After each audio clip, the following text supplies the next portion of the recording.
here at Enfield. Today we're going to show you 4 of our best dynamic warm-up exercises that you can add to your training in preparation for the upcoming Cooks River Fun Run. So the first exercise we're going to show you guys today is the glute bridge. Okay?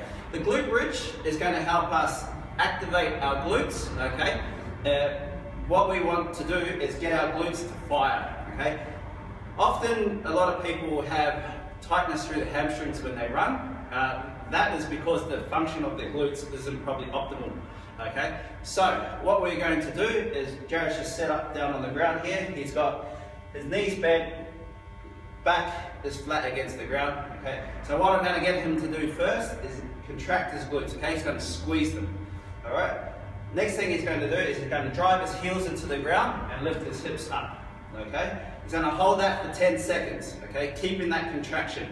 As he comes down, he's not going to let go of that contraction. Throughout this, all your reps, they should be squeezing, okay? So typically we'll do it a set of 10 or a 10-second hold at the top, okay? The next exercise we're going to show you is a hip flexor stretch. Now typically a lot of us that work office jobs or sit down a lot will have tight hip flexors, okay? They can get tight and pull you forward. So what we want to do is open up the hip flexors, okay?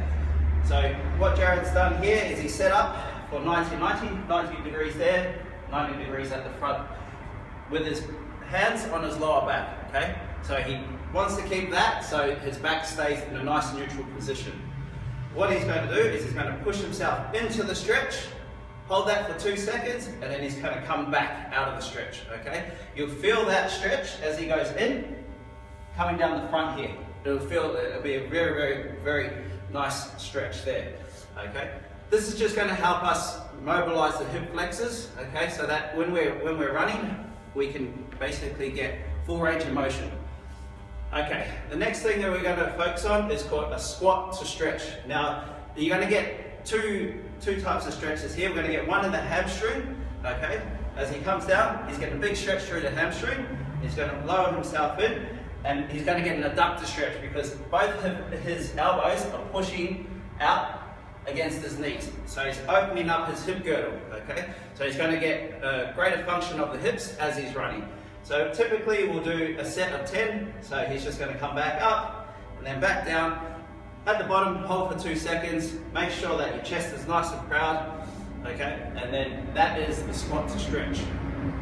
The last one we're going to show you is a walkout. So this is pretty much a full body exercise. It's going to focus quite a bit on your core and your hamstrings as well. Plus we're going to get a little bit of ankle mobility in through our ankles. So Jared's basically going to touch the ground. He's going to walk out with his hands, okay, and he's going to walk back. So if you have a look through the back here, he's getting a nice stretch through the hamstrings. As he walks out, his core is going to be activating, and as he comes out and back, okay? So there are 4 stretches that we suggest for you to do during your warm-ups or any training that you're currently doing for the Cooks River Fun Run, and we look forward to